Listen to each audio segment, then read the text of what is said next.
l'inclusion économique des réfugiés ukrainiennes, comme Mark and Spencer et Aldi, à travers des emplois. D'autres ont suivi cet exemple progressivement. Nous avons lancé cette charte d'inclusion dans le but d'obtenir le soutien des acteurs économiques dans le processus d'inclusion de nouvelles et nouvelles arrivants à travers le travail. Donc, bien évidemment, un levier essentiel. L'objectif est de faciliter leur parcours et de promouvoir un dialogue constructif sur leur recrutement, favorisant leur épanouissement en reconnaissant non seulement leurs talents, mais aussi leur droit à une mobilité sociale. Il est important de souligner qu'en raison de la multitude d'obstacles sur le marché du travail, seulement 25% des réfugiés dans l'Union européenne parviennent à décrocher un emploi 5 ans après leur arrivée. Pour moi, ce qui est le plus inquiétant par rapport à ce fait est que parmi ceux qui arrivent à trouver un emploi, 60% sont surqualifiés. Cela a non seulement des effets néfastes sur l'individu, mais entrave également la société en l'empêchant de tirer pleinement profit de leur potentiel et de bénéficier de leurs talents. Et puis, on a vu diverses études qui ont démontré que les talents venant d'ailleurs peuvent stimuler l'innovation et offrir aux entreprises des avantages stratégiques importants. Si vous êtes ici aujourd'hui, j'espère que vous êtes convaincus des bienfaits de la migration et de l'inclusion de nouveaux et nouvelles arrivants, pardon, car notre objectif avec ce premier webinaire est d'encourager un dialogue ouvert non seulement sur le recrutement de ces personnes, mais également un échange continu des expériences de chaque acteur dans ce cheminement. Cela permettra de favoriser le développement des espaces de travail inclusifs et cohésifs. Parce que puisqu'on parle de défis importants aujourd'hui, un autre défi majeur est la polarisation de nos populations. La création de liens entre des personnes d'horizons différents est fondamentale. Les entreprises jouent un rôle crucial aussi dans la dynamique sociale car nos lieux de travail sont des exemples où la collaboration et des objectifs partagés peuvent rassembler des individus de divers milieux. Si les entreprises donnent l'exemple aujourd'hui, cela peut influencer et inspirer l'élaboration de politiques constructives en faveur des migrants. Les acteurs économiques ont un pouvoir extraordinaire pour remodeler notre vision de la société en démontrant le potentiel de la migration par la solidarité. Euh, et donc, en fait, c'est dans ce contexte que je passe maintenant les mains à Cécile, donc directeur de programme Lévier, pour commencer nos premiers pas ensemble sur ce sujet. Et j'espère sincèrement vers un avenir avec des acteurs qui osent imaginer les migrations autrement avec nous. Merci beaucoup. Alors, Merci Fatémé. avant Pardon. Cécile, est-ce qu'on lance le quiz du coup? Exactement. Eh bien, petit quiz pour vous qui êtes là pour tester un peu votre culture générale sur le recrutement inclusif. Euh, Normalement, ça s'est affiché dans petit quiz. 3 questions. Alors, il y a des petites typos. La deuxième question, c'est le taux de chômage. Et les réponses ne sont pas multiples, elles Non, sont... On n'a pas, on n'a on rien. voit pas. Ah, vous voyez pas? Alors, attendez. Pourquoi il n'y a pas... Relancer le sondage. Relancer. Là? Ah, ça y est. Ah. Donc, 3 questions. La deuxième, il y a une petite typo. C'est quel est le taux de chômage des personnes réfugiées Non, en France? non, oui, bon, c'est pas grave. Oui, C'est ça ou pas? je Parce que... donnerai les réponses. Ok. Donc, voilà. Donc, à vous les réponses.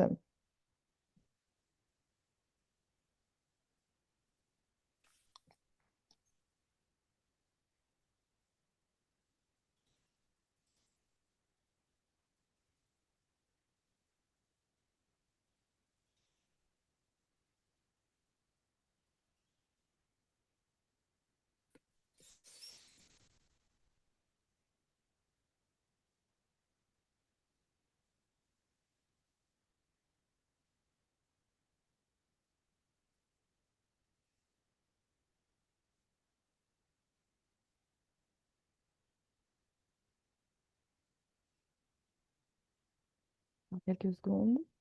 Ça continue de répondre.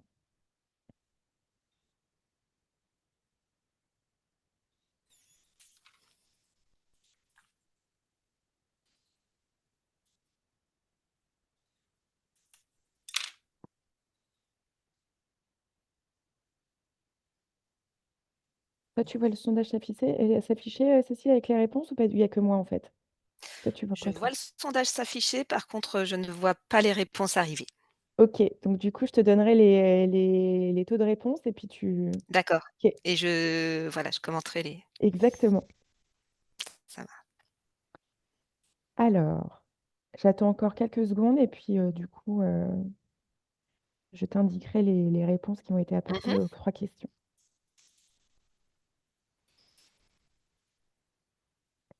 Donc, à la première question, alors ça continue de répondre, attends.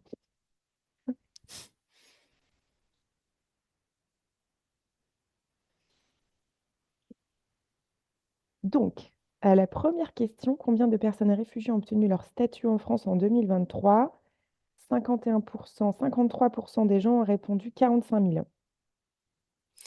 Et c'est en effet la bonne réponse, puisqu'il y a eu, en 2023, 142 500 demandes, qui ont été, déposées et sur les 136 700 décisions rendues, environ un tiers ont été acceptées et donc ça donne environ 45 000, réfugiés qui ont obtenu leur statut en 2023.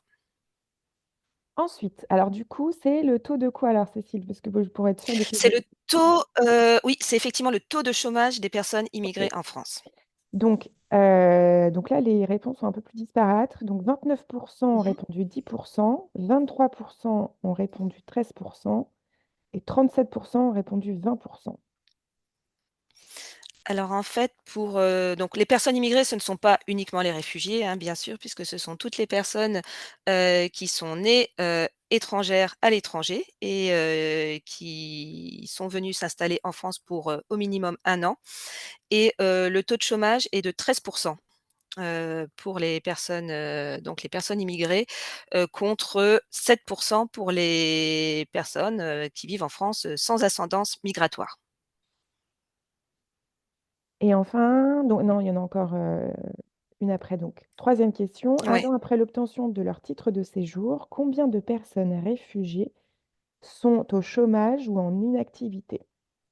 Donc là, j'ai 71% de taux de réponse, ont répondu 72%.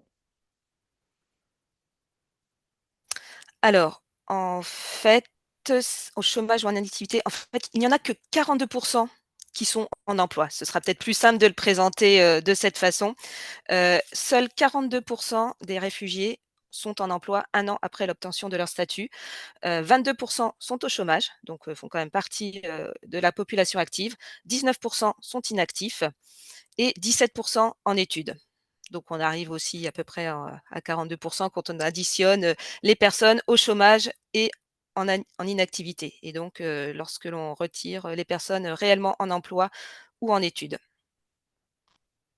Et enfin, y a-t-il des démarches administratives particulières à faire pour recruter des personnes réfugiées? Non, et c'est justement de ça dont nous allons parler. Ok, alors du coup, je mets fin au sondage. Merci à tous pour votre et à toutes pour votre participation. Par contre, Cécile, tu pourras juste me guider sur les slides, me dire Oui, du coup. Ok. d'accord. Alors, statut et démarche. Alors, voilà, peut-être certains d'entre vous sont déjà bien informés, bien familiers avec, les différents termes utilisés, les différents mots de vocabulaire, mais quand même un petit rappel. Migrant, c'est un terme générique qui n'a pas de définition dans le droit, alors que c'est un terme que l'on entend, très fréquemment, notamment dans les médias, et donc qui n'est absolument pas synonyme du terme réfugié. Même si parfois, ça peut être, encore une fois utilisé de façon un petit peu interchangeable dans le débat public, donc ce qui peut poser des problèmes et justement invisibiliser, ce qu'est réellement le statut de réfugié. Donc le statut de réfugié est donc défini en droit international. Il est régi par la Convention de Genève de 1951 et la France, en tant que signataire, a retranscrit, cette convention dans ses textes de loi. Et donc, la définition, ce sont des personnes qui sont persécutées ou ont des réelles craintes d'être persécutées dans leur pays d'origine en raison de leur race, de leur religion, de leurs convictions politiques ou de leur appartenance à un certain groupe social et qui vont devoir quitter ce pays et chercher une protection dans un pays tiers, ne pouvant plus être protégés par leur pays d'origine. On peut passer. Voilà. Donc en fait, le statut de réfugié, c'est le plus connu, mais en fait, il y a 3 sous-catégories, de ce que l'on appelle les bénéficiaires d'une protection internationale. Donc le statut de réfugié qui lui donc, est le plus connu, et qui donne accès à une carte de résident de 10 ans, renouvelable de plein droit. La protection subsidiaire, va s'appliquer pour des personnes qui ne vont pas forcément cocher toutes les cases, pour le statut de réfugié, mais qui ont quand même de réelles craintes, d'être, persécutées dans leur pays. Donc, voilà, il y a ce statut de protection subsidiaire qui là, va donner, droit à une carte de séjour de 4 ans et le statut d'apatride, voilà, qui est là aussi un statut, défini en droit international pour des personnes qui vont se retrouver sans nationalité, sans pays pour les protéger et qui là aussi, se réclament, d'une protection internationale. On peut passer Avant au que je suivant. passe, Cécile, Lydie Oui. Recorbet, je vois que vous levez la main. Est-ce que vous avez du coup une question? Ah, Non, il n'y avait pas de question. Bon, c'est moi, oui, d'accord, désolée. Non, il n'y a aucun souci. pas de souci. Alors, je passe. Alors, en parallèle du statut, donc des bénéficiaires de la protection internationale, il y a un autre statut qui est celui de la protection temporaire et qui a été activé pour la première fois, pour les Ukrainiens et Ukrainiennes, depuis le déclenchement de la guerre. Donc, c'est un statut qui peut s'activer, très rapidement et qui donne, voilà, directement accès, à certaines aides et au marché de l'emploi en France. Mais c'est un statut qui est renouvelé, de 6 mois en 6 mois et qui aujourd'hui, a été prolongé jusqu'en mars 2025. Parce que c'est un statut qui peut être révoqué à tout moment si la situation dans le pays s'améliore. Hem, Pardon. donc voilà et peut-être pour parler de ce statut, c'est vrai que c'est à la fois, plus rapide, plus facile, lorsque les Ukrainiens et Ukrainiennes sont arrivés. Par contre, voilà, c'est un statut, peut-être plus court-termiste et la situation, la guerre, se prolongeant, hem, là aussi, c'est pas forcément, un statut qui permet, à tous et toutes de se projeter, de façon durable. Alors, Franck Milsono, je vois que vous levez la main. Est-ce que du coup, vous avez une question Oui, pour Cécile? Oui, oui, bonjour, Bonjour, Franck monsieur. Pilsono. Je suis coordinateur régional sur le BOP 104 pour le compte de la Chambre de métiers et de l'artisanat d'Île-de-France. Moi, j'avais une question parce que j'ai eu l'occasion de rencontrer des personnes avec un statut effectivement identique aux Ukrainiens, oui, sauf que c'était une Albanaise et un Égyptien. Est-ce qu'il y a des d'accord. conditions particulières pour ces deux pays-là? Alors, je n'ai pas connaissance, des conditions, pour les ressortissants de ces pays-là. Hem, donc je peux pas vous répondre là tout de suite, en Bon, fait. bah, pas de souci. Non, mais Voilà, c'est on peut essayer de regarder ça, très bien. après le webinaire, Oh, mais là tout de suite, je connais pas les cas de figure, que vous citez. pas de souci. Merci quand même. Merci. OK, on peut passer Alors du coup, juste parce que je vois qu'il y a pas mal de questions. Alors oui, à nous partagerons les slides, à la fin, du webinaire. Il y aura également l'accès, au replay. Donc du coup, vous aurez les 2 ressources à votre disposition en cas de besoin. Et donc il y avait Charlotte, non pas Charlotte, Il y avait Nathalie Noël qui pose une question par rapport au quiz que je n'avais pas vu. Pardon, Nathalie. Quels sont les pourcentages des différentes catégories des BPI? Est-ce que tu sais Ah, ça, toi, Cécile? excusez-moi, ce n'était pas par rapport au quiz, Ah, c'était par rapport à une slide, Ah, les différents statuts des BPI. Donc, vous d'accord. avez parlé de réfugiés, bénéficiaires de la protection subsidiaire et ensuite apatrides. Est-ce que vous avez des chiffres enfin, en pourcentage pour ces différentes catégories de BPI? euh, je ne les ai pas là en tête, mais je peux vous les retrouver assez facilement. Les apatrides, c'est vraiment très très faible. En tout cas, le statut d'apatride, les nouveaux statuts accordés. La grande majorité, ce sont des réfugiés. Mais je peux, voilà, je peux là aussi Parce que je suis quand même... compléter ma réponse. Ok, donc moi je suis référente pour un dispositif d'intégration des réfugiés donc au niveau de la région Bretagne. Oui. Je suis quand même étonnée justement de ça parce que j'ai bien écouté votre discours dans lequel Mmh. vous sous-entendiez que les réfugiés étaient en nombre supérieur par rapport aux bénéficiaires de la protection subsidiaire, ce qui n'est pas du tout le cas pour nous en région Bretagne, où ce sont les bénéficiaires de la protection subsidiaire qui sont vraiment majoritaires. Et on a D'accord, très peu de réfugiés. OK. Hem, non, en plus, les chiffres sont en train il y a eu des chiffres provisoires, par l'OFPRA en attendant les chiffres définitifs. Mais je peux, voilà, un petit peu plus tard dans le webinaire, vous communiquer cette réponse, par chat sans problème. Merci, je vous remercie. Est-ce que Franck, vous avez une nouvelle question ou c'est votre main correspondant à la précédente question du coup? C'est bon, merci Franck. C'est bon, je t'ai passé la slide. OK. Heu, alors, concernant les démarches pour, recruter une personne, donc bénéficiaire de la protection internationale, il n'y a pas de démarche supplémentaire à effectuer pour l'employeur. Une personne, avec, son titre de séjour, les bénéficiaires de la protection internationale ont accès au droit commun et donc ils ont accès, au marché de l'emploi.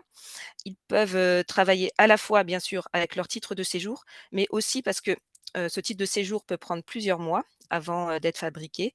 Mais, avec un récépissé ou, maintenant une attestation, ils sont déjà, employables et complètement en règle pour accéder au marché de l'emploi. Ça, c'est, voilà, je dirais, la règle générale. Dans la pratique, c'est vrai que c'est pas toujours, très, très simple, de savoir, si la personne a le bon récépissé, a la bonne attestation. Donc, là, le conseil, c'est de ne pas hésiter à demander conseil, pour être sûr que la personne, est bien en règle. Mais en tout cas, ce n'est pas parce qu'elle n'a pas encore son titre de séjour physique qu'elle n'est pas en mesure de travailler. Voilà.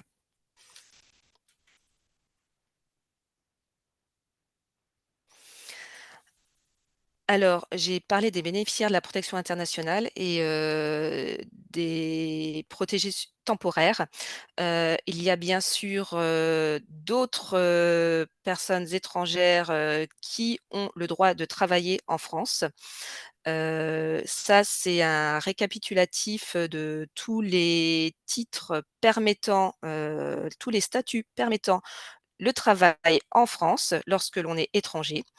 Donc voilà, c'est puisque le document vous sera transmis à l'issue du webinaire et le replay, ça vous permet, d'avoir, ce récapitulatif, des différents statuts. Et en cas de question, là aussi, le conseil, on vous transmettra, l'adresse mail du collectif Work with Refugees. C'est de ne pas hésiter à nous poser la question pour, voilà, des cas particuliers et que l'on puisse, vous répondre vraiment au cas par cas.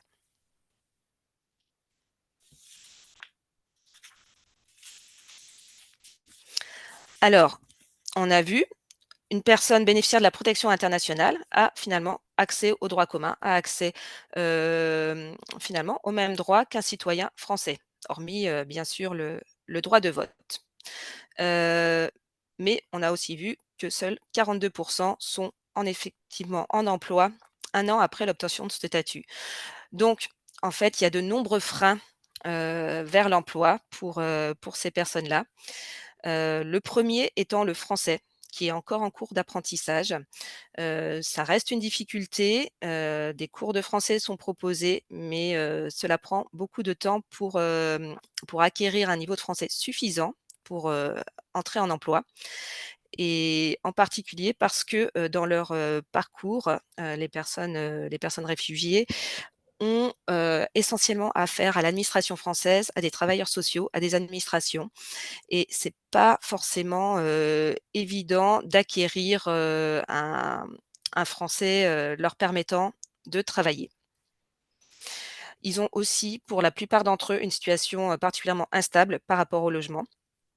Même si voilà, le droit au logement, fait partie des droits, avoir un logement stable lorsque l'on n'a pas d'emploi stable, c'est souvent un cercle vicieux et souvent les 2 se règlent aussi de façon simultanée. Donc ça demande aussi souvent de travailler sur les 2 freins en parallèle. Comme je le disais juste à l'instant, souvent dans leur parcours, les premières années, ce sont essentiellement des contacts avec, l'administration française ou des travailleurs sociaux, ce qui rend là aussi l'acquisition des codes du marché de l'emploi très compliquée. Il y a aussi une difficulté dans l'accès aux droits, même si, voilà, leur statut leur donne accès, à la sécurité sociale, au logement, à la CAF. Souvent les démarches, sont compliquées et prennent beaucoup d'espace mental également pour eux et constituent là aussi, un frein à l'emploi. Parce que tant que tous ces aspects ne sont pas réglés, là encore, la projection vers l'emploi, reste plus difficile. Souvent, ils n'ont pas du tout de réseau professionnel en France ou très peu. Donc voilà, on connaît tous l'importance du réseau dans une recherche d'emploi. L'équivalence des diplômes est là non plus, pas quelque chose du tout d'évident et même si, on peut faire reconnaître, lorsque, on est bien parti avec les bons papiers de son pays d'origine ou alors, qu'il y a possibilité de en ligne se reconnecter, de récupérer, de redemander, les différents, relevés de notes, ou diplômes à son université d'origine. Voilà, même si on arrive à faire toutes ces démarches, souvent les diplômes, des pays d'origine sont moins, considérés en France que, des diplômes français, des diplômes nationaux. Donc voilà, même pour des diplômés, de niveau master, ça reste difficile. Il y a un phénomène de fracture numérique, bon, qui touche aussi un certain nombre de Français, mais en tout cas, qui est aussi, particulièrement présent, pour ces personnes et bah, la fracture numérique, la mauvaise, maîtrise de l'outil informatique et constitue également un frein, à la recherche d'emploi. Et enfin, en termes de mobilité, pour l'emploi, les permis de conduire, là encore, il y a des procédures pour, échanger son permis, le faire reconnaître, mais il faut être dans certains délais, dans certains cas de figure et souvent cela signifie repasser le permis de conduire, donc encore une démarche qui s'ajoute, à toutes les autres démarches. Voilà pour ce slide.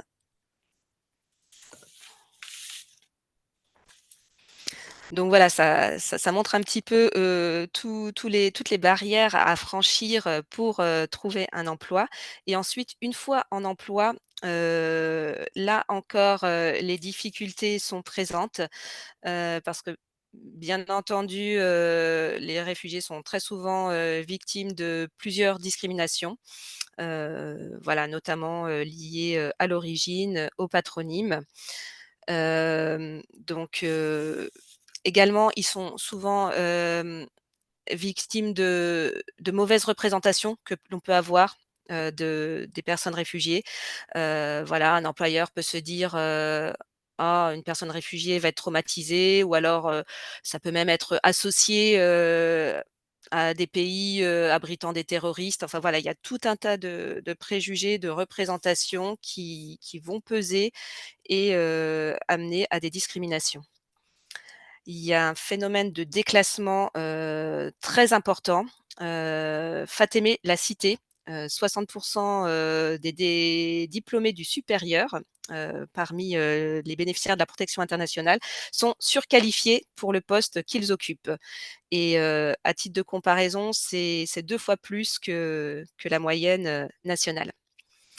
Il y aura aussi des phénomènes de déplacement professionnel, c'est-à-dire que, par exemple, quelqu'un qui était peintre dans son pays d'origine, en France, va travailler comme manœuvre, comme mécanicien. Hem, ça ça montre que ça reste quand même très difficile de continuer et de capitaliser sur son expérience dans son pays d'origine. Très souvent, l'emploi occupé en France ne va pas être, le même du tout que celui, du pays d'origine. Heu, les réfugiés sont aussi beaucoup plus touchés par les contrats précaires puisque seuls, 42 donc des réfugiés en emploi sont en CDI, alors que pour, la moyenne nationale, c'est 88 des contrats de travail sont des CDI. Donc, voilà, très touchés par la précarité. Et voilà, comme ils sont victimes souvent de discrimination, en tout cas de préjugés, de représentations, pas forcément très valorisantes, ils ont aussi, parfois moins de promotion, et on peut même avoir des phénomènes, d'infantilisation dans certains cas. Donc en tout cas, ça reste pour eux, un chemin assez long et difficile, pour valoriser, leur expérience, et leurs compétences, même une fois en emploi. Je sais pas, c'est tout? Voilà pour ce Ouais. oui? Ouais. Et voilà pour en tout cas le constat, mais il y a des solutions et je vais repasser la parole à Fatemeh pour justement nous parler des bonnes pratiques. Euh, oui, pardon. En fait, aujourd'hui, c'est vrai qu'il est parfois difficile. Donc, une fois qu'on avait pris en compte, en fait, tous les défis administratifs et tout ce qu'il faut mettre en place pour euh, accueillir ces personnes en recherche de travail, c'est vrai que une fois qu'ils atterrissent dans une entreprise, euh, il faut assurer leur intégration et leur inclusion au sein de l'entreprise et au sein des équipes. Et donc, en fait, aujourd'hui, il est très, très important, comme tout changement dans la société, dans tout changement pour entamer un changement de perception qui est très lié avec la culture, que ce message soit porté par la direction. C'est très important pour mobiliser en fait les employés, pour pouvoir créer ces espaces pour que ces gens puissent s'exprimer pleinement et aussi exprimer les valeurs ajoutées qu'ils peuvent apporter au sein des entreprises.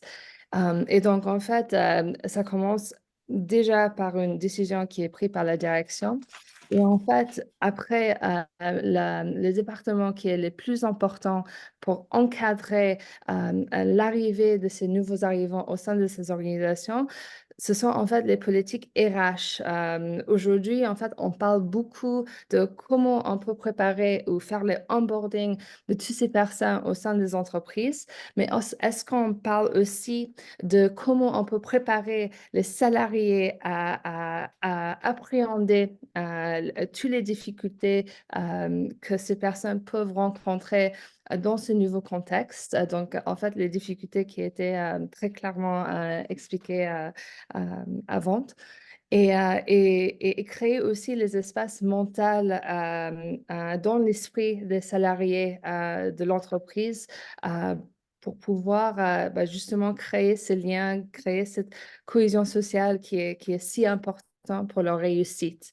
Donc, je pense qu'en fait, les méthodes de recrutement bien évidemment, sont très importants. Comment on peut aller chercher ces profils et comment on peut les matcher avec les talents qu'ils ont et comment ils peuvent exprimer ces talents, mais aussi, en fait, comment préparer ces équipes pour pouvoir faire face dans les échanges avec ces personnes. Et donc, et ensuite, en fait, et ce que je constatais depuis que nous travaillons dans cet espace est que des organisations comme nous ont toujours travaillé sur l'inclusion des nouveaux arrivants. On porte vraiment le sujet et c'est d'autant plus important et c'est pour cette raison que nous avons lancé ce charte d'inclusion, de pouvoir travailler avec des acteurs économiques et de promouvoir ces échanges pour assurer que déjà, en fait, ils profitent de nos expériences dans cet espace depuis de nombreuses années pour déjà faciliter, accélérer les travail à la place de reconstruire en fait tout le processus, donc capitalisant sur ce qui existe déjà. Donc, ce travail avec des organisations comme nous sont très, très importants. Et puis après, bien évidemment, il y a toujours le sujet de discrimination. C'est un peu le sujet que on a peur à aborder. C'est l'expression en anglais, c'est the elephant in the room. Et aujourd'hui, en fait, il faut vraiment qu'on puisse avoir des conversations très apaisées sur quels sont les biais qu'on a chez nous et comment ces biais peuvent bah, rendre difficile ces processus et d'avoir le courage d'aborder ces billets avec les équipes internes, c'est très important. Donc, en fait, bien évidemment, il y a plusieurs bonnes pratiques qu'on peut partager, mais aujourd'hui, j'estime que c'est très important. Donc, bien évidemment, les intégrer et les préparer pour aborder la culture de l'entreprise, mais aussi de préparer en fait les équipes internes pour pouvoir les accueillir avec un esprit beaucoup plus large, en le voyant comme un levier pour la créativité, l'innovation et de valeurs qu'on peut créer au sein de nos entreprises et au sein de nos sociétés. Merci Fatemeh. Alors Ariane Benard a une question. Ariane, pouvez-vous prendre la parole pour poser votre question?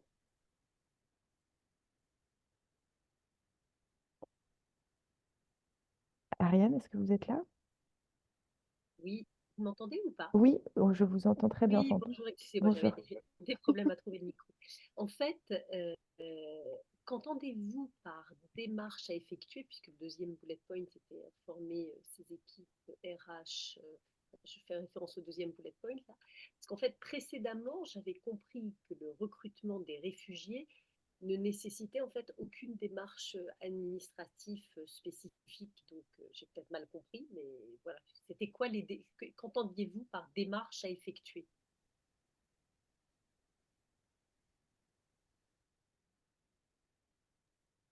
Qui veut prendre la parole? Cécile, Fatemeh, par rapport au bullet point?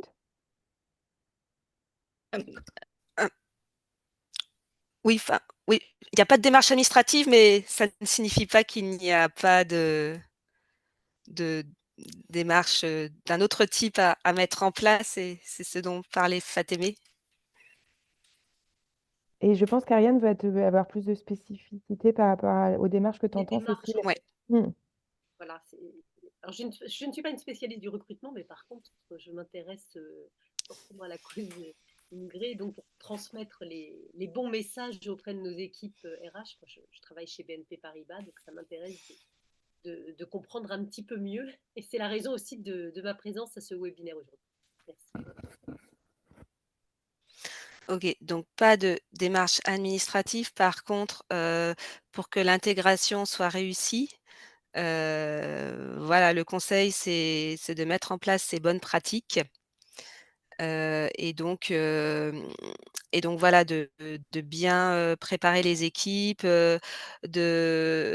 voilà, comme le disait Fatémé, de travailler sur les biais, hem voilà, de porter une attention, particulière aux principes de non-discrimination pour avoir une intégration, réussie. Je ne sais pas si ça répond à votre question? Si, c'est plus clair, donc je vous remercie. Et puis juste pour ajouter, en fait, je pense que par exemple, un bonne pratique très concret, c'est qu'aujourd'hui, en fait, une fois que la décision est prise par la direction, donc encore une fois, je ne peux pas souligner l'importance que cette décision soit portée par les leaders au sein de l'entreprise. Mais en fait, l'importance est de décliner en fait ces décisions au sein des équipes RH. Et je pense qu'en fait, il y a vraiment une opportunité pour que les équipes RH travaillent avec des organisations comme nous pour justement, en fait, construire les processus pour créer les espaces qui permettra l'inclusion de ces personnes.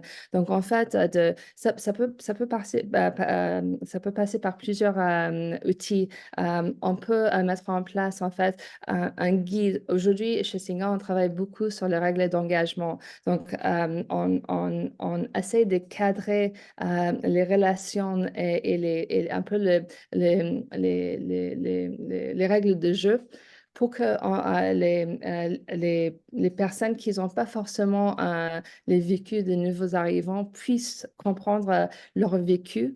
Donc déjà, en fait, ça commence avec ça, une sensibilisation. Et ensuite, une fois que cette sensibilisation est faite, comment on peut créer les espaces nécessaires pour libérer les dialogues? Parce que, disons que demain, en fait, il y a un nouveau arrivant qui est recruté, mais que cette personne, en fait, vit une discrimination. Est-ce que cette personne va se sentir confortable pour partager cette discrimination avec les équipes ou de parler ouvertement? Et souvent, en fait, ce sont des conversations très difficiles à entamer. Et, c'est vrai que ça crée beaucoup de tensions.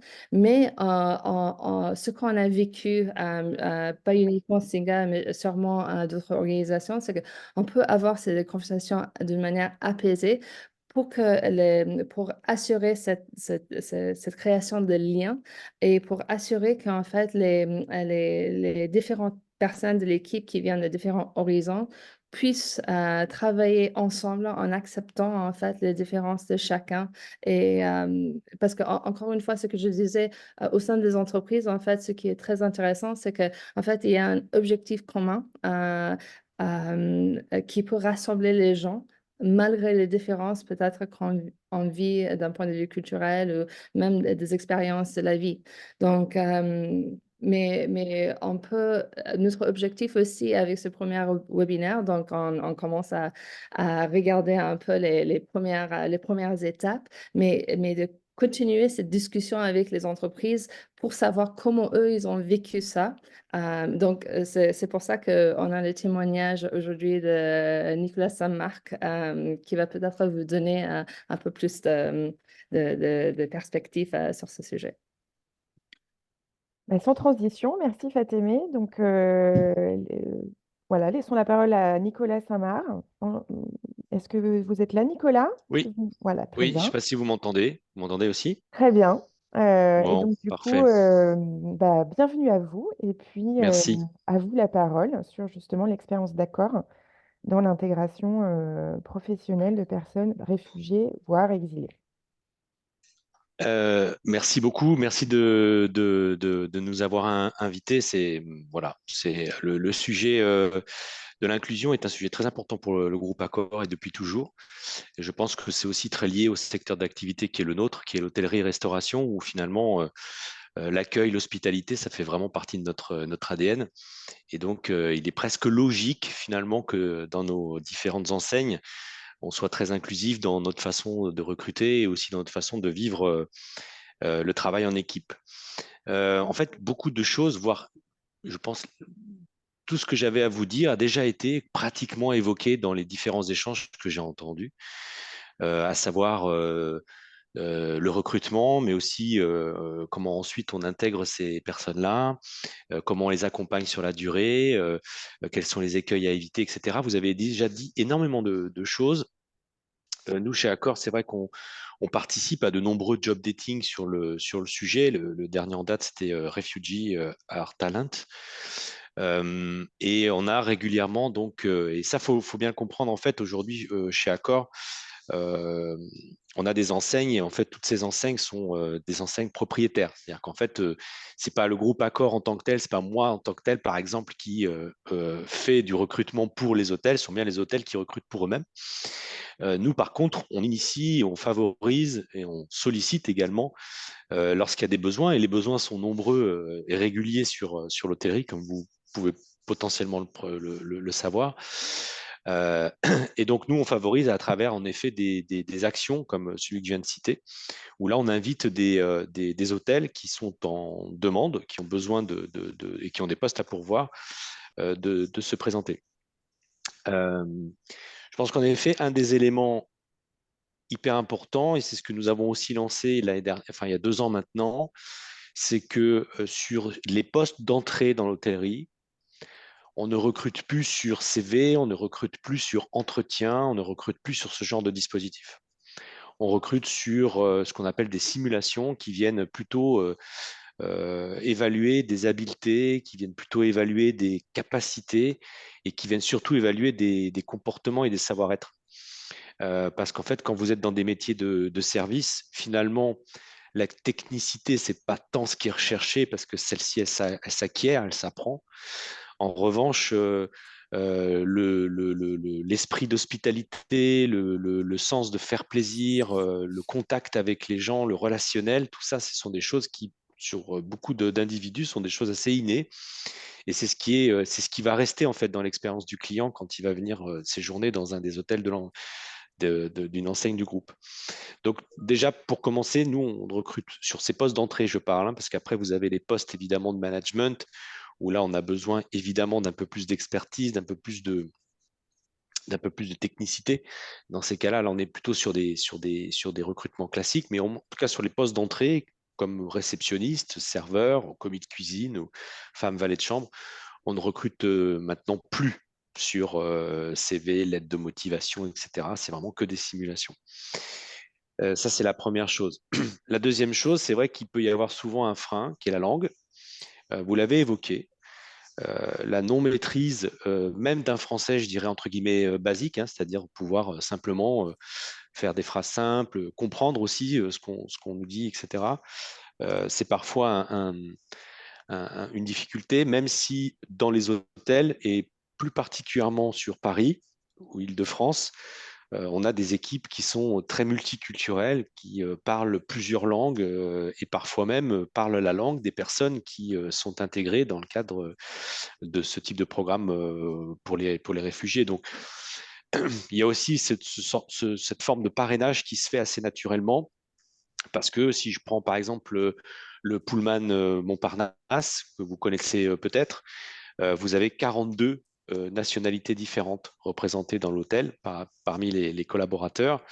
Et donc forcément, vous avez plein de langues différentes qui se côtoient. Et donc ça, c'est aussi facilitateur malgré tout.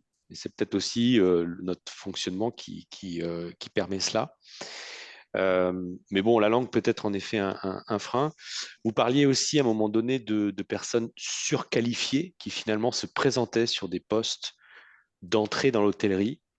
Alors, on a eu beaucoup le cas, en effet, lors de la première, enfin, en tout cas, lors du démarrage de la guerre en Ukraine, où on a eu beaucoup, en effet, de réfugiés ukrainiens qui sont arrivés, qui d'ailleurs, en 2-3 mois, parlaient déjà quasiment très bien français. Hein, ça, c'était assez bluffant. Leur capacité d'apprentissage d'une nouvelle langue, c'est ce qui m'a le plus étonné. Et en effet, on avait des gynécologues, des ingénieurs aéronautiques, etc., qui candidataient pour des postes de réceptionnistes ou des postes de serveurs. Et ça, c'était c'était assez émouvant parce qu'on leur disait, mais franchement, vous avez des qualifications qui sont, entre guillemets, bien au-delà de ce que nous, on attend par rapport au type de poste. Mais il y avait juste cette envie de travailler, cette envie de s'insérer, de s'intégrer. Et c'était cette envie aussi d'être actif et de pas, je dirais, de pas subir quelque part le temps ou subir les événements. Euh, donc voilà. Je terminerai peut-être, parce qu'il me reste une minute, je terminerai peut-être par mes 3 conseils, et je pense que ça a été dit également très souvent. L'arrivée d'une personne, en effet, dans le cadre que l'on vient d'évoquer, doit vraiment bien se préparer au niveau de l'équipe. Donc les consciences doivent être préparées. Je dirais même que les premières étapes, les premières semaines doivent être également bien préparées. Il faut donner du sens un peu à tout ça. Ça, c'est le premier élément. Ensuite, il faut accompagner, je pense, sur au moins 3 mois, et c'est un peu les exemples qu'on a eus sur les différents hôtels qui ont recruté. Il fallait faire au moins un point quasi hebdomadaire avec la personne pour s'assurer que tout va bien, parce que il faut savoir que ce sont des personnes qui se plaignent qui se plaignent pas, voire très très peu, et qui ne disent pas forcément si ça va pas, s'il y a des choses qui ne leur conviennent pas, etc., parce qu'ils veulent pas déranger, gêner, je ne sais pas en fait quel est le frein, mais en tous les cas, ils vous disent pas nécessairement que ça ne va pas. Donc, il faut être très vigilant aux signaux, ce que j'appelle moi les signaux faibles, c'est-à-dire d'une personne qui est un peu esselée, qui finalement n'a pas l'entrain ou l'engouement qu'on a pu lui connaître, etc. Il faut être, je pense, encore plus attentif qu'à d'autres collaborateurs. Voilà, ça c'est le deuxième conseil que je donnerais. Je ne sais pas si j'ai un troisième conseil, mais en fait, si le troisième conseil que je pourrais donner, c'est il y a un véritable enrichissement culturel. De rencontrer d'autres nationalités, d'autres cultures permet d'ouvrir et de s'ouvrir au monde et de découvrir qu'on n'est pas seul et de faire découvrir également tout ce que nous avons, tout ce que nous faisons de manière un peu instinctive dans notre culture, d'une manière un peu différente. Et du coup, ça vient également drôlement bien enrichir, je trouve, la relation euh, entre les gens, entre eux, et d'une certaine manière la tolérance. Donc nous, on a vraiment en tous les cas un gain sur cette partie culturelle qui est très important chez Accor. Voilà. C'était un peu décousu, mais en tous les cas, voilà ce que je voulais. Vous avez dit beaucoup de choses hein, néanmoins avant déjà. Je ne savais plus trop finalement. Je ne peux que confirmer tout ce qui a été dit et qui a été évoqué, ça c'est clair. Merci Nicolas. On pourrait effectivement passer des heures à en discuter. On time, c'est bon, Noémie? Tu as été parfait. Je vais laisser maintenant la place à Karam, l'autre côté du miroir. Karam, est-ce que tu es parmi nous? Ouais. Tout d'abord, merci beaucoup pour cette invitation et pour cette belle initiative qui est hyper important pour nous réfugiés, les entreprises et aussi pour la société. Merci beaucoup pour cela. Alors, en fait, le travail m'a permis en fait de se sentir humain, valorisé et très bien, tout court. Je suis rentré chez L'Oréal en 2019 grâce à Ichuan. Je ne sais pas si vous connaissez Ichuan. Mais Ichuan, en fait, c'est une boîte de recrutement qui aide des personnes réfugiées à trouver un travail, de recrutement aussi de formation. En 2019, en fait, ils ont des programmes pas dans les grandes écoles, par exemple Sciences Po, HEC, etc.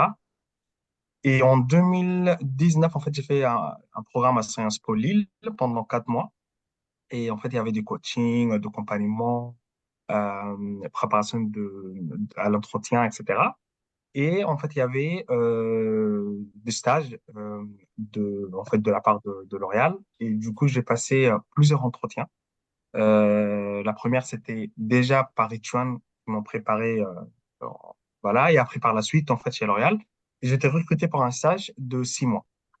Euh, en fait, 6 mois. Et après, par la suite, j'étais recruté à la fondation en CDI depuis le 2 mars. Je n'oublierai jamais cette date, 2020.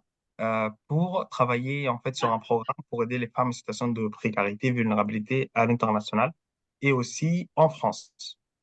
Euh, pour moi, je pense qu'on passe beaucoup de temps en fait au travail et en fait, enfin, c'est là où on peut vraiment progresser, se sentir bien et aussi se projeter parce qu'en fait, en fait, là où on passe beaucoup de temps, comme je disais.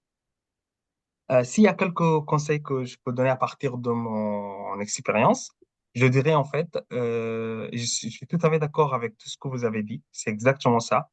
Mais je pense qu'en fait, la bienveillance, l'ouverture d'esprit et l'empathie sont des mots hyper importants. C'est-à-dire, en fait, avoir des responsables, le premier manager, en fait, qui s'occupe de la personne, devrait avoir l'ouverture d'esprit, la bienveillance et l'empathie. Pourquoi? Parce que cela, en fait, ça aide la personne à se sentir bien déjà et très à l'aise. Et en fait, moi, je pense qu'avoir deux managers, c'est bien. Pourquoi? Parce que ils peuvent échanger entre eux ou entre elles et ils peuvent mieux accompagner la personne, je pense. Et c'était en tout cas, en fait, le cas pour moi, qui m'a permis de vraiment se sentir bien et apprendre plein de choses, etc., dès le départ.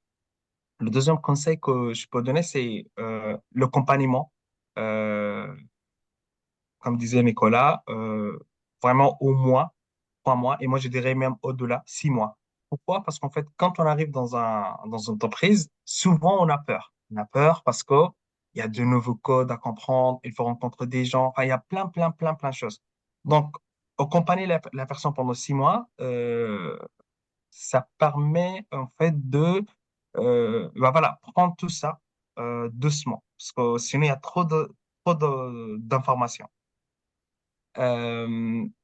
Et aussi, voilà, ça c'est le deuxième. Le troisième, je dirais en fait faire des feedbacks. Parce que souvent, en fait, on n'ose pas aller voilà, en fait, parler, dire que ça va pas, se plaindre, comme vous disiez. Euh, En fait, faire des feedbacks chaque 2 semaines, une fois, pour savoir ce que ça va, ce que ça va pas. Voilà, en fait, est-ce qu'il y a des points blocages? Parce que même parfois au boulot, peut-être, il y a des choses qui sont un peu, peut-être la personne reste un peu bloquée sur des choses. Donc, faire des feedbacks réguliers, enfin, ça aide énormément à couper ça. Et aussi, en fait, parce que dès qu'en fait, il y a des choses qui vont pas, on peut se préparer pour faire des formations et à upskiller pour que la personne puisse aussi se projeter et avoir une carrière et grandir chaque jour. Et le dernier point, j'ai ajouté en fait le point culturel qui est hyper important. Par exemple, de moments de convivialité, découvrir d'autres cultures. Et en fait, en ce moment-là, nous, on peut se sentir, voilà, bah, en fait, ma culture est intéressante aussi. Je peux le partager et on peut passer de bons moments, des sorties, faire des activités, peut-être une fois chaque 3 mois.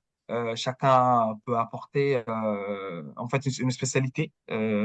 Par exemple, faire cuisine de l'équipe, chacun apporte quelque chose. Voilà, en fait, c'est des choses que moi je pense, voilà, pour moi je pense que c'est important et c'est des choses qui me permet en fait de s'en sortir bien et s'intégrer pleinement au sein de groupe aujourd'hui.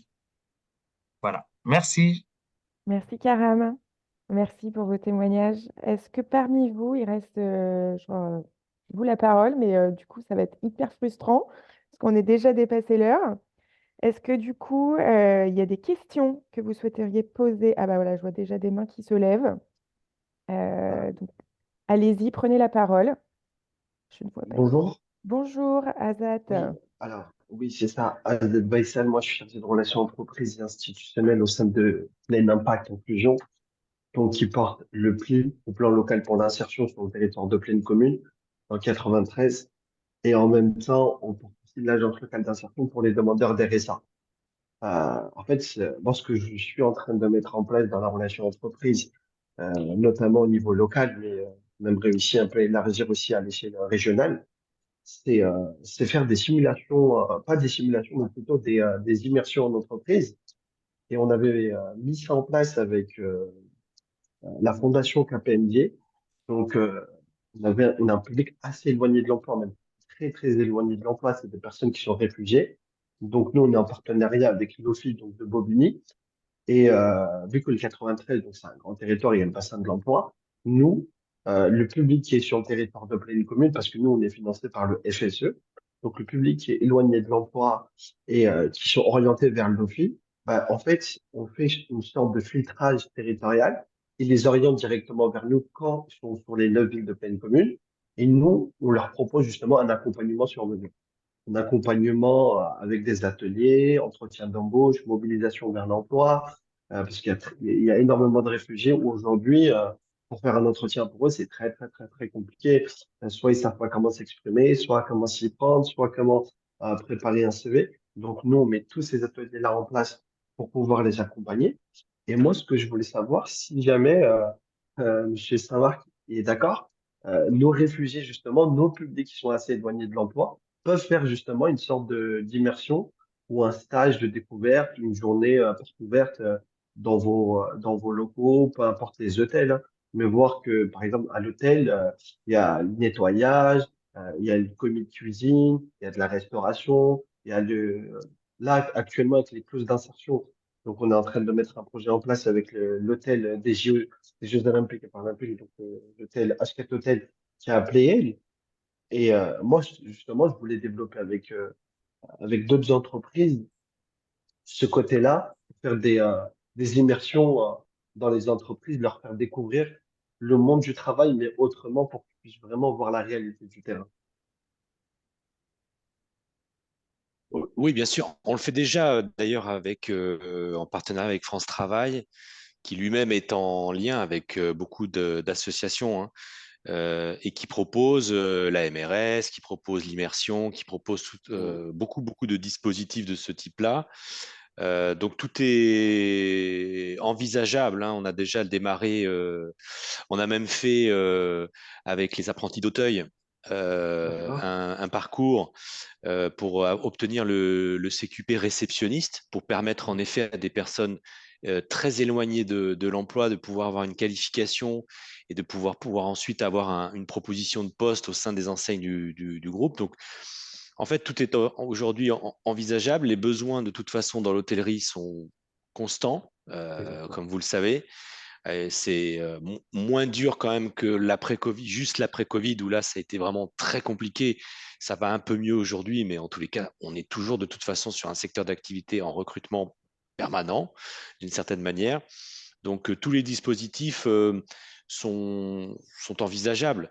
Mais comme je le disais, aujourd'hui, chaque hôtel aujourd'hui étant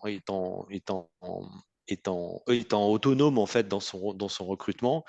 Nous, notre input dans ce genre de projet, c'est de susciter l'intérêt, de proposer des choses. Et ensuite, les hôtels s'y associent ou pas, hein. D'ailleurs, des fois, il y en a qui s'y associent pas par manque de temps, par manque aussi de... Parce qu'il y a aussi ça, hein, surtout le sujet, des fois, c'est un problème de temps.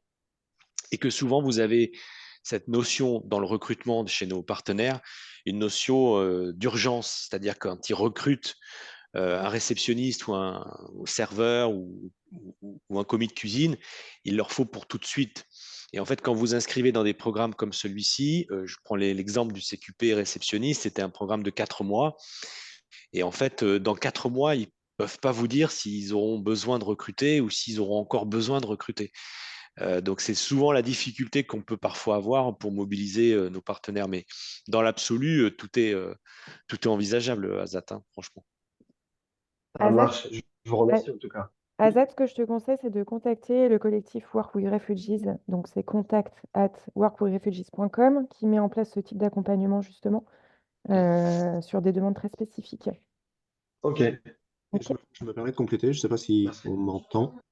Alors, qui parle? Yanis? Je suis je suis Yanis Attal de l'association Weavers. Je me permets de prendre la parole pour compléter les propos de Monsieur Saint-Marc, puisque Donc Weavers, on est une association qui est implantée à Lyon, à Annecy et à Grenoble.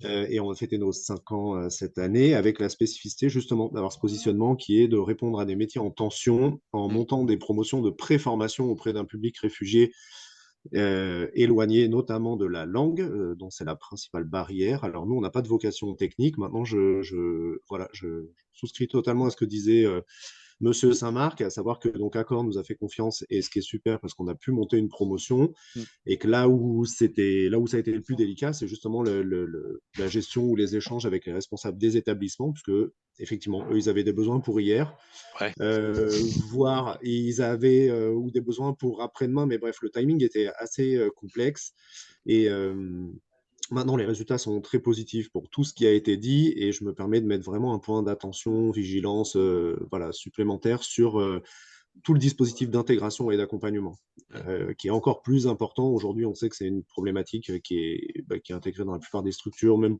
entre guillemets, même pour des salariés lambda, où enfin, voilà, la fidélisation, l'expérience collaborateur, etc. Et là, c'est d'autant plus important en croisant ce que disait Monsieur Hassan aussi sur une forme d'appréhension, même si nous, on passe 3 mois avec eux à essayer de les former, à les préparer à intégrer un environnement de travail avec des codes français. Bah, ça reste, voilà, ça reste un premier tapis, entre guillemets, enfin, je n'ai pas le meilleur mot là, mais bon, vous avez compris, enfin, ça reste des bases et qui doivent absolument être reprises et développées par la structure avec, et je trouvais ça intéressant ce que disait Monsieur Hassan, à savoir le côté avoir un manager intégrateur, enfin, façon de parler, et une forme de parrain un peu en interne, où c'est quelque chose à quoi on réfléchit pour vraiment impliquer l'entreprise et faire en sorte que, voilà, qu'elle prenne conscience que ça va être une richesse, mais que c'est aussi potentiellement un petit effort supplémentaire à faire par rapport à déjà l'effort que c'est d'intégrer un salarié pour que tout se passe bien et que ça ouvre des belles perspectives. Voilà, si je puis dire. Si vous avez des questions après, éventuellement, sur ce type d'expérience, nous, on est plutôt capés. Merci Yanis pour ce complément d'information. Il est 10h09.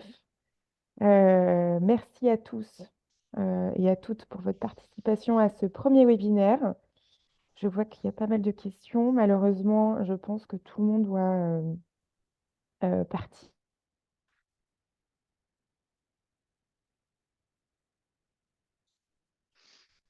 Tu es en mute, Noémie.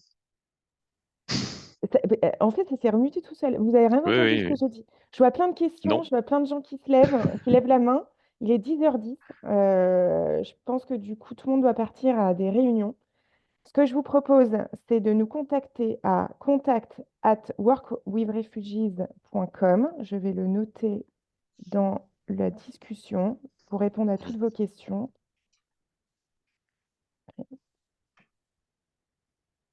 Est-ce que vous voyez vous voyez le mail qui s'affiche dans la discussion webinaire? Ouais. Oui. Ouais. Oui, c'est bon. Ok, donc on va vous envoyer donc par email les supports, donc présentation et replay, et un sondage pour prendre vos retours sur ce webinaire.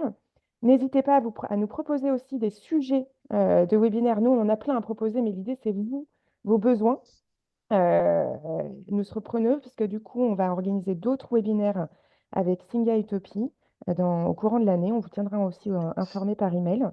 Merci en tout cas à tous et à toutes pour votre participation. Merci aux panélistes, Karam, Nicolas, Fatémé et Cécile pour vos partages très précieux d'aujourd'hui.